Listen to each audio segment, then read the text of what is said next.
Hello everyone, আসসালামু আলাইকুম। সবাই কেমন আছেন? আজকে হচ্ছে গরিবানা একটা সবজির তরকারি নিয়ে আপনাদের মাঝে চলে আসলাম। বর্তমানে আলুর দামটা আর হচ্ছে এই মিষ্টি কুমড়ার দামটাই হচ্ছে বাংলাদেশে কম আছে আমার কাছে যেটা মনে হয়।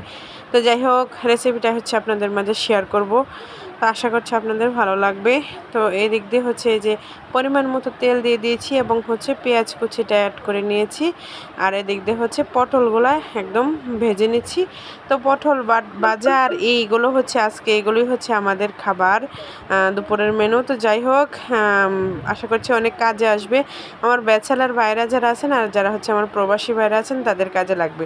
তো এখানে হচ্ছে ছোট সাইজের একটা ইলিশ মাছ ছিল, ওটা দিয়ে হচ্ছে করে নিচ্ছি আদা রসুন বাটা, তারপর হচ্ছে স্বাদ মতো লবণ, হলুদ এবং লাল মরিচের গুঁড়ো, এগুলো দিয়েই হচ্ছে আজকে রান্নাটা সেরে ফেলবো। তো পেঁয়াজগুলো হচ্ছে প্রথমত একটু ভাজা ভাজা করে নিতে হবে।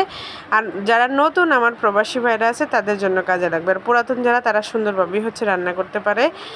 তো যাই হোক, একদম যারা আছেন আর আমার হচ্ছে প্রবাসী ভাইদের জন্য হচ্ছে অনেক দোয়া, কারণ তারা হচ্ছে অনেক পরিশ্রম করে দেশের জন্য মানে পরিবারের জন্য তারা কষ্ট করে ডিউটি শেষ করে এসে হচ্ছে তারা নিজেরা রান্না করে তারপরে খায়। তো যাই হোক, এবং পরিবারকেও পিওর ভালোবাসে এবং হচ্ছে পরিবারের প্রত্যেকটা মেম্বারকে দিন শেষে ওনারাই হচ্ছে অবহেলিত হয়ে যায় অনেক সময় আর কি, সব সময় না। তো যাই হোক, এদিক দিয়ে হচ্ছে পানি দিয়ে হচ্ছে মশলাটাকে কষিয়ে নিলাম, সেই সাথে মাছটা হচ্ছে কষিয়ে নিলাম। সব মাছ হচ্ছে ভেজে রান্না করতে হয় না। তো যাই হোক, মাছগুলো উঠিয়ে নিলাম। এখন হচ্ছে এই যে আমি এগুলো হচ্ছে মশলাটা ভালোভাবে কষিয়ে হচ্ছে আমার মিষ্টি কুমড়া কেটে রেখেছিলাম, এগুলো হচ্ছে এই যে এখন অ্যাড করে নিব। আর অল্প একটু পানি দিয়ে হচ্ছে কষিয়ে নিব তরকারিটা। তো অল্প একটু পানি দিয়ে দিচ্ছি। আর মিষ্টি কুমড়াটা দেখতেও যেমন চমৎকার ছিল, তো মাশাআল্লাহ আমরা বাচ্চা কাচ্চা সবাই মিলে হচ্ছে খেয়েছি, মাশাআল্লাহ অনেক ভালো ছিল। তো এই দিক দিয়ে হচ্ছে এই যে এখন এই যে আমি পানি দিয়ে দিয়েছি, এটাকে একটু কষিয়ে নিব।